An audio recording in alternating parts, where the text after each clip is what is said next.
everyone, my name is Lauren. I'm a dance movement therapist in Colorado, and today I want to talk to you a little bit about constructive rest and the difference between resting and collapsing. So I've been thinking a lot about this topic lately, partly because everyone seems pretty drained and exhausted these days, and I really feel this need for rest and recuperation on like a collective level. And I'm also going to be leading a therapy group coming up that's just focused on this topic, so I've really been exploring it for myself a little bit more in depth.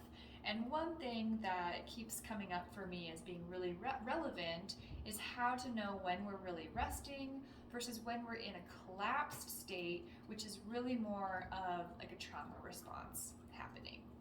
So just one thing to say about trauma responses first, and this will be a very simplistic nervous system crash course if you're not familiar with these concepts already. When we have a stress or a trauma response, we can go into kind of two different extreme states. One is hyper arousal, where your energy really shoots up. This would be like a fight or a flight state, where you're really activated, maybe anxious, maybe angry, scared, ready to run away or defend yourself in some way. But there's another trauma response state where you kind of fall in the other direction into hypoarousal, where you are probably more tending towards dissociation, isolation, fatigue, lower mood states, depression, things like that. So these are both kind of extreme states in the nervous system that can come up when we're having a response to severe stress and to chronic stress. A lot of chronic stress shows up when we're in this like constant hyper aroused state, and we're actually kind of burning more fuel than we have all the time. And then we can crash, right? We can crash into this really low hypoarousal where we don't have any energy and we don't really have any kind of tone or vitality running through the body. So what does this have to do with resting? So a lot of the time it can be tricky to differentiate between when we're in a constructive, restful state that's going to re-energize us and rebalance us versus when we are in a collapsed, hypo-aroused sort of flop state where we just don't have anything left and we're not really recuperating when we're in that place. We actually just don't have any energy left. So let me give you an example of what that might look like. The kind of classic example people talk about is like you come home from work at the end of a long day, you're really exhausted, you flop on the couch and put on Netflix, and that's about all you have energy for.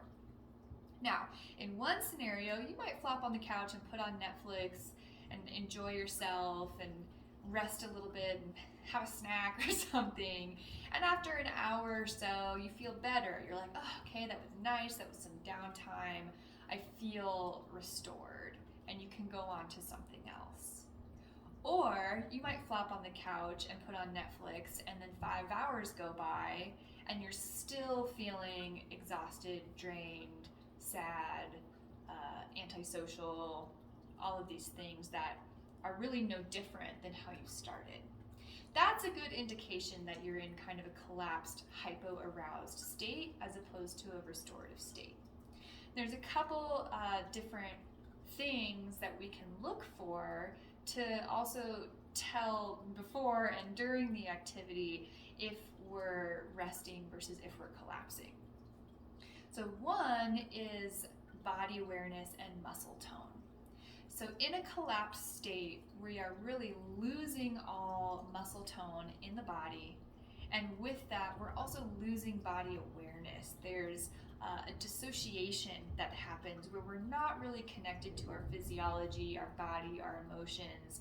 We're kind of mentally escaping. Maybe that's into Netflix or maybe it's into something else, but it's a dissociative state. And let's just practice that for a moment right now. So if I am just gonna sit here for a moment first, check in with my body right now. I'm sitting and I'm feeling fairly relaxed, but there's still a certain amount of postural muscles that are engaged to allow me to be in this upright position. So I can feel my back a little bit engaged, I can feel my core a little bit engaged. I'm aware of the floor underneath of my knees and my toes specifically right now. So I'm relaxed, but I'm also upright, and there's muscles involved in that. And I'm aware of my breath. My breathing is deep and pretty easy right now. Now, if I were to collapse, I'm just going to imagine for a second. You can try this with me if you want. Be careful in your space wherever you are, but let's try a collapse, which is the extreme version would be a complete loss of any muscle tone, like a marionette puppet that's just being dropped. So we're going to start here, and then we're just going to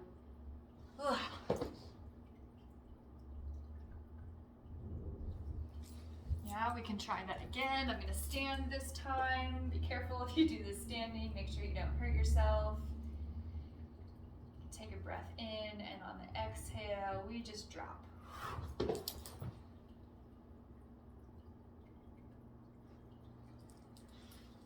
So I'm hitting the floor. I'm losing awareness of my body. The energy is kind of sinking out of me. Even once I'm down, I'm still being drained, actually. So that's what that collapse feels like. And again, one of the markers is that we're not really connected to our body and our physiology and our muscles and our breath when that's happening. A collapse is actually a response to stress and danger. Now let's think about the opposite. Let's think about rest and actual constructive, restorative rest. So this is going to be more of an embodied process where we are connected to our breath, our body, our feelings. We're aware of our body and what's happening. That also makes us more aware of what we need, what's going to be comfortable, what's going to feel restorative for us at that time. And that allows us to tap into what's called a yield. So rather than just flopping down, a yield is where we can actually let our muscles relax or soften into the ground, soften into support.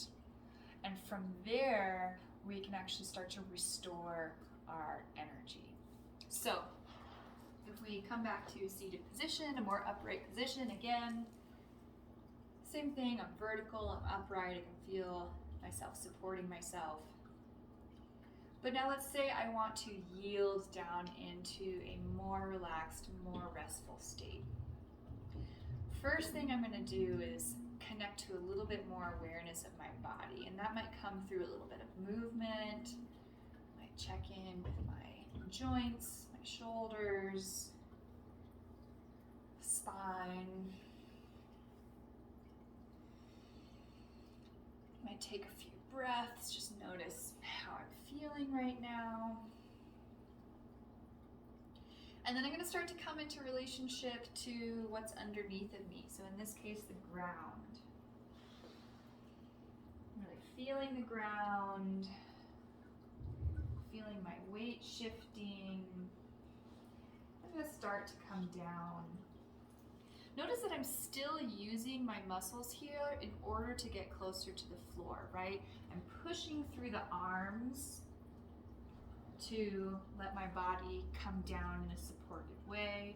I'm using my legs and my postural muscles still to gently lower myself down. I'm paying attention to my body and what's comfortable in my body. Does this feel good to go in this direction? Or maybe there's pain happening, maybe I need to adjust a little bit, take my shoes off or something. And I'm going to use my muscles and my breath to come down to the ground. I'm going to find this pillow. And then once I'm here, I'm going to soften. I'm going to let each breath sink me towards the ground a little bit more.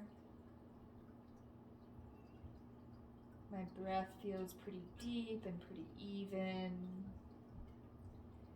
And I'm aware of my body. I'm aware of the ground and the pillow. I'm aware of the air temperature. And I'm aware of my muscles. I can feel myself relaxing. I notice that I feel a little bit thirsty right now. Some water might be restorative for me.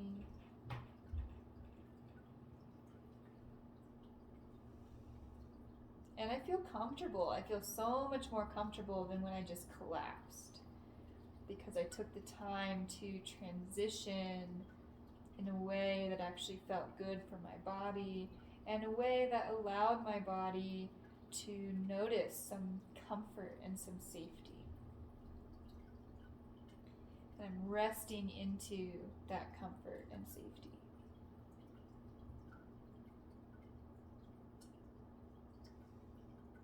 All right, I'm going to come back up, even though that's really comfortable. I could totally stay there and fall asleep. So that yield, that rest state, rather than being a response to stress and danger, it's actually a response to safety, to being in a safe environment, being in a place that feels comfortable, where you can let your guard down, where your nervous system can say, oh, okay, the threat is gone. I can actually sink into some support, and I can shift my internal resources from a defensive response into a rest, digest, restorative response. So those are two very different experiences. And when someone is like laying on the couch, you might not be able to tell which one is happening for them. Maybe you can, probably sometimes you can. And internally, it might take some time to differentiate between which one of those is happening. But when you're wanting to really rest and restore, I encourage you to check in with how much body awareness you have when that's happening. Are you aware of your body? Are you maybe making adjustments to make yourself more comfortable? Are you breathing? Are you actually allowing yourself to sink into some physical supports like a floor or a chair or a pillow? Or have you kind of collapsed without any intention or awareness? Is your body actually comfortable in the position that you're in? Is your breath maybe shallow? And maybe you're really just distracted or dissociated or kind of escaping your body in that moment. And there's no judgment there. Like sometimes that is what needs to happen. Sometimes that is the just the hypo-aroused state that you're in. And that's okay. It's not going to be helpful to then be like self-judgmental about that if you notice that happening. But if you notice that happening, it also gives you the opportunity to shift it a little bit, to take a little bit more time to transition, or to do some embodiment practices to get a little bit more connected with your physical experience and how you're feeling, that will then allow you to enter into a state of more safety and rest and restoration. So I'm going to stop here because this has already gone on longer than I intended, but I hope this contrast is helpful. And if you're interested in exploring any of this more or with more support, please reach out to me. My website is naturalembodiment.org. My email is lauren@naturalembodiment.org. And I would love to hear from you and hear how these practices are for you, and offer any support that I can. All right. Enjoy, everyone. Get lots of rest.